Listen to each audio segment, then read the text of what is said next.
हरे कृष्ण राधे राधे। दोस्तों, तुलसी को जल देते समय बोलने चाहिए ये 3 शब्द, सभी की मनोकामनाएं पूर्ण होंगी। दोस्तों, आज के इस वीडियो में हम जानेंगे तुलसी को जल देते समय क्या बोलना चाहिए। एक बार की बात है कि देवी सत्यभामा ने भगवान श्री कृष्ण से तुलसी को जल देने का महत्व पूछ लिया था। तब भगवान श्री कृष्ण ने उन्हें उसका महात्म्य सुनाया था। आगे देवी सत्यभामा कहती हैं, हे स्वामी, आपने मुझे तुलसी को जल देने का महत्व तो बता दिया, किंतु अब मेरे मन में ये जानने की जिज्ञासा हो रही है कि तुलसी को जल कैसे देना चाहिए, तुलसी को जल देने की सर्वोत्तम विधि कौन सी है, तथा तुलसी को जल देने का मंत्र कौन सा है, और तुलसी को जल देने से किस प्रकार जीवन धन्य हो जाता है। कृपया आप मुझे इन सभी के प्रश्नों का उत्तर दें। तब भगवान श्री कृष्ण ने देवी सत्यभामा से कहते हैं कि हे प्रिय, जिस प्रकार से मैंने तुम्हें तुलसी का महात्म्य सुनाया, उसी प्रकार से तुलसी को जल देते समय बोले जाने वाले मंत्र का भी बहुत बड़ा महत्व होता है। ये मंत्र केवल 3 शब्दों का है, किंतु इसका प्रभाव बहुत कल्याणकारी है। जो भी मनुष्य नित्य तुलसी को जल देते हैं, अपने मुख से केवल ये 3 शब्द बोल देता है, तो साक्षात लक्ष्मी उसके घर में प्रवेश करती है, उसकी दरिद्रता समाप्त होती है, उसे धन धान की प्राप्ति होती है। वो मंत्र बताने से पहले मैं आपको तुलसी के इस मंत्र का महात्म सुनाता हूँ। इस महात्म को सुन लेने मात्र से मनुष्य के समस्त पाप नष्ट हो जाते हैं। उसे 100 वर्षों तक तुलसी को जल देने का पुण्य प्राप्त हो जाता है। इस कथा को अधूरा सुनने से बहुत बड़ा पाप लगता है, इसलिए हे देवी, आप इस कथा को ध्यान से पूरा जरूर सुने। देवी सत्यभामा कहती हैं, प्रभु, मैं इस कथा को पूरा जरूर सुनूंगी, आप मुझे तुलसी के मंत्र का महात्म सुनाइए। श्री कृष्ण जी कहते हैं, हे देवी सत्यभामा, दक्षिण में एक अत्यंत सौभाग्यमान नगरी थी। उस नगरी में सुस नाम का एक खोटी बुद्धि का ब्राह्मण रहता था। पापियों का तो वो शिरोमणि था। उसका जन्म एक ऐसे ब्राह्मण परिवार में हुआ था जो पाप कर्म करने वाले, शास्त्र ज्ञान से शून्य थे। वो जन्म से तो ब्राह्मण था, किंतु कर्म से वो अत्यंत दुराचारी था।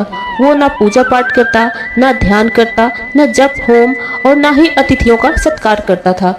उसके द्वार पर आए अतिथियों को बिना दान किए ही क्रूरता पूर्वक भगा देता था। स्त्री लंपट होने के कारण वो सदैव ही पराई स्त्रियों में आसक्त रहता था। उसे मदिरापान करने की आदत थी, साथ ही वो मांस खाया करता था। वो दिन में खेत में काम करके पत्ते बेचकर जीविका चलाया करता था। फिर एक दिन वह दुर्बुद्धि सुशर्मा बेचने के लिए पत्ते इकट्ठा करने लगा। एक आरसी की वाटिका में घूमने लगा और पत्ते तोड़ने लगा।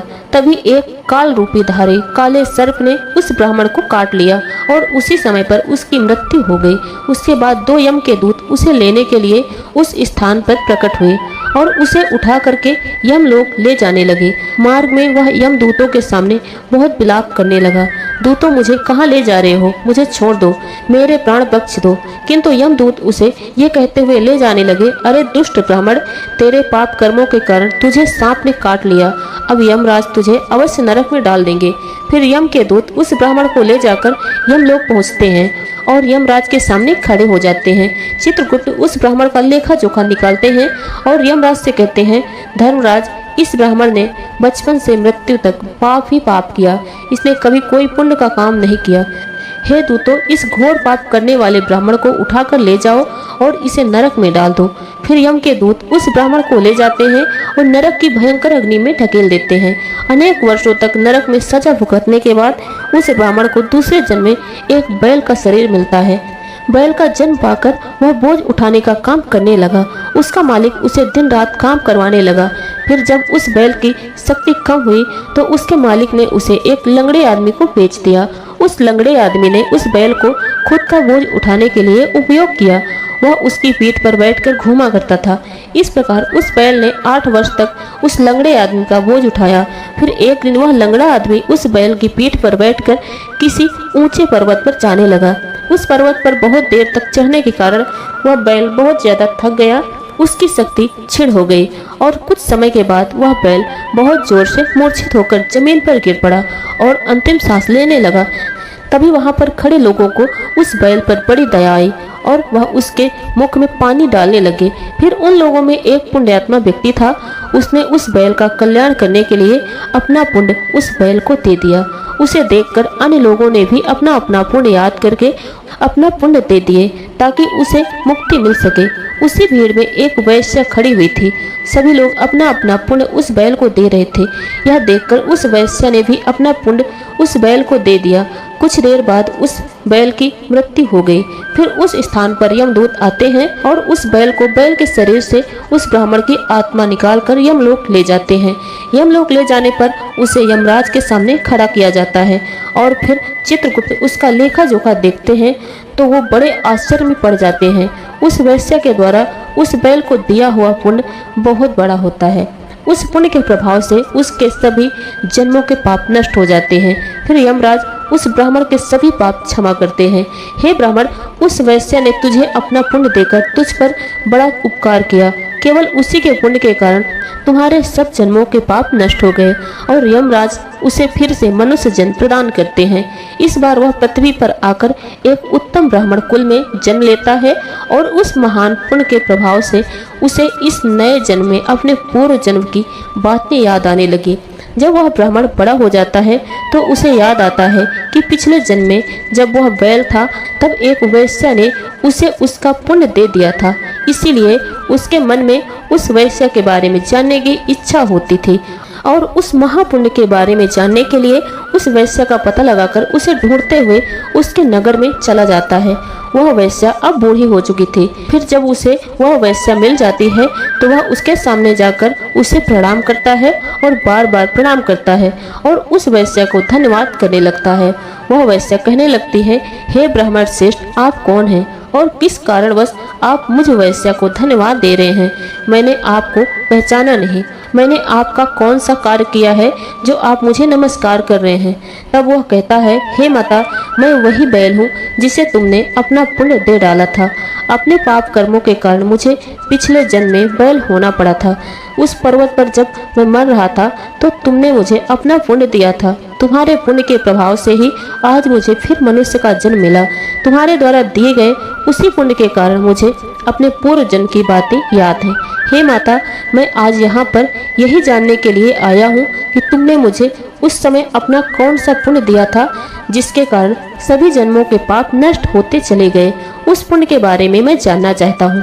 तब वैश्या ने कहा, हे ब्राह्मण श्रेष्ठ, मैंने तो अपने जीवन में कोई पुण्य के काम नहीं किए, किंतु मेरे घर में एक तोता है जो पिंजरे में रहकर हमेशा कुछ न कुछ बोलता रहता है, जिसे सुनकर मेरा अंतःकरण पवित्र हो गया।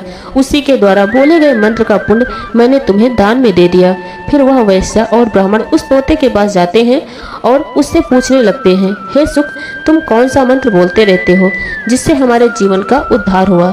यह मंत्र तुम्हें किसने सिखाया और इस मंत्र का क्या अर्थ है? तब उस तोते ने अपने पूर्व जन्म का वृतांत सुनाना आरंभ किया। वह तोता कहने लगा, हे ब्राह्मण श्रेष्ठ, पिछले जन्म में मैं एक ब्राह्मण था।